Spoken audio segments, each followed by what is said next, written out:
All right, guys, so today I'm gonna do a review of the Gate Aster with you. So to start us off, I kind of want to talk about what it is and what it does. So it's Gate's most recent MOSFET that they've created for AEGs, and it is there as a more budget option to the Titan. It's not that much cheaper, but it's a bit cheaper, and it adds in a couple newer features that the Titan doesn't have. There's some goods, some bads. I'm gonna talk about it all. I have put many hours into the Gate Aster, so I feel like I have, I've used it enough to give you guys a good review for it, and I'm not just throwing this one out there. So to start us off, I'm gonna talk about the pros with it. So I currently actually have it installed in my Crytek Mark II CRB. And it's pretty awesome, I'm not gonna lie. I do really like it compared to the stock trigger. The reaction time is much higher than it was with the stock trigger. And I've also added in the max model trigger there, if you can see it. So it's super awesome being able to do everything you can do with the Gate Aster. You can do pretty much everything that the Titan does, like pre-cock, adjusting how sensitive the trigger is. My trigger is much faster than it was ever with the stock trigger that was in it. I can put so many more rounds down range. That initial reaction time is just so much better. It really is pretty awesome in that way. One thing, this might be good or bad to you, but I find, in my perspective, it simplifies the gearbox a lot.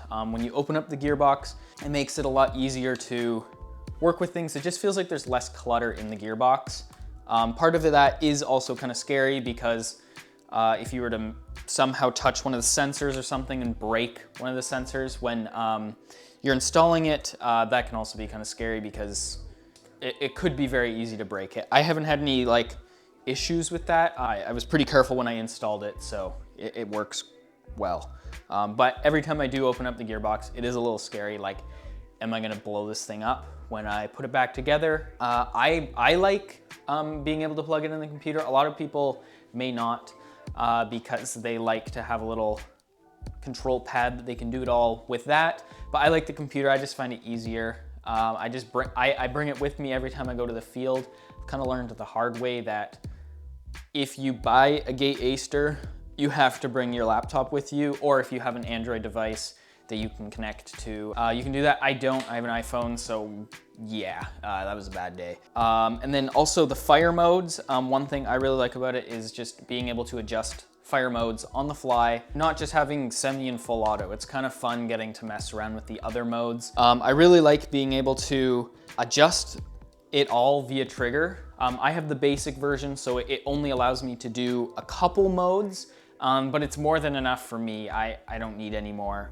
You can upgrade to the advanced or the expert, I believe it's called. But you can upgrade it to those other versions that will allow you to literally put any combination of fire modes into it. You can remove your safety and make that full auto if you really want to. Wouldn't recommend it, but you can do it, I guess. It's there. So now I'm gonna talk about the cons. There definitely are a lot of negatives with this, more than I thought there would be after buying it. Originally I bought it, my brother bought the Titan and I bought the Aster. We both kind of wanted to try out the different ones just because we wanted to try something different. We knew the Titan was awesome and Aster was new, a little bit cheaper, and we thought we'd try it out. So that's why I got it. And plus I have a Crytek, which it's meant for, sorta. And that's kind of the other reason why I got it. And yeah, we just wanted to try it out. So kind of the first con, I guess, is that Gate says that it's completely drop-in ready for a Crytek gearbox. And I can confirm it is not. You still have to modify the gearbox. If you've ever installed a Gate Titan into a Crytek, or you've seen someone do it, it's not quite as intense as that. You don't have to shave as much of the gearbox out, but there's still a bit you have to get rid of. Wasn't a big deal for me, but when it says it's drop-in ready, it should be drop-in ready in my opinion. It shouldn't have to, you shouldn't have to do any modifications still to the gearbox. So that's kind of a negative, I guess. If you're not into teching, That's the other thing. If you're not into teching, don't even think about touching the Aster, because you're gonna end up paying so much money to get someone to fix your gun every time you go battling. Every time you go to the airsoft field, you will run into problems. And if you don't know how to fix those problems, and you have to get someone else to do that, or like pay someone else to do that, that's gonna end up costing a lot of money. Every single time I go to the field, I have issues with this thing.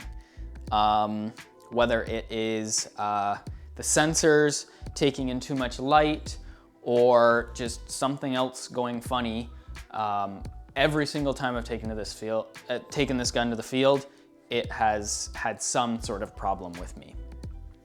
And so I'll talk about the light issue. Is if there's too much light exposed to the sensors, they won't work. It will just shut it down, which if you're gaming outside can be a big issue because it's bright. If you're indoors, probably not a huge issue, but still it can be. Maybe someone shines a flashlight in your direction just at the perfect angle and it just shuts your gun down for a minute or so when that light is on the sensors, and you all of a sudden are in the middle of an engagement and you can't shoot back, and someone's shooting at you and your gun just bricks because the sensors get overexposed. I don't know how they could remedy this. I guess with the Titan, there's the two-piece board, and I think that solves a lot of the problems, but they tried to simplify it with this one and make a single-piece board. Does make it a bit easier for installation, but it runs into that problem with the light sensors being overexposed to too much light. In the bottom of the gearbox here, there's a hole to the back side near where the trigger is. Probably hard to tell, but where I'm pointing, just right in here, there's a little hole. And if you don't have a mag in it, which usually you have a mag in your gun if you're shooting it, that can let in a ton of light because the mag well's huge and brings in a lot of light. As well as through the trigger here, it seems to let in light as well. Even if I have the gun upright and the sun's above, somehow it can still overexpose the sensors, I find. It's definitely pretty quirky there. It definitely has a lot of problems. So the next problem is the lack of hair trigger with it. I have the Max model trigger in it, and that has made it a bit shorter because you can adjust the take up and everything with the set screws in there, which is really nice. I have made the trigger pull significantly shorter, but it's nowhere near a hair trigger. If you can see here, that is as short as I can get it to work. That pull there, which isn't super long, but it definitely is nowhere near a hair trigger. They have recently dropped a quantum trigger. That's their new fancy trigger.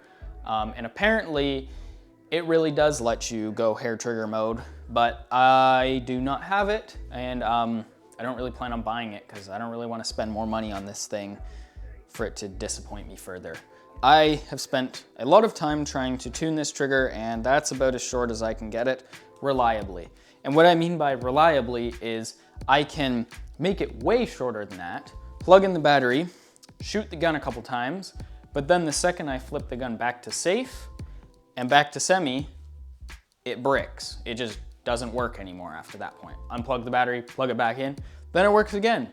And I don't really want to have to do that on the field, and I don't know why it's doing that. Maybe I am doing something wrong and that's the problem. But this is the shortest I can make the trigger to work all the time. Or at least most of the time. It still has its moments, but yeah. So those are kind of the negatives. So if you're willing to deal with that and save a couple bucks by not getting the Titan and getting the Aster, go for it. It works great when it works, but that's the thing, is you have to figure out how to get it to work. So I guess that's it for today, guys. Thanks for watching. If you made it all the way to the end, make sure you like and subscribe if you haven't already. Comment down below if you're gonna buy the Aster yourself, or if you want something else because you don't want to have to deal with problems. So let us know down in the comments. Thanks for watching. Have a great day, guys.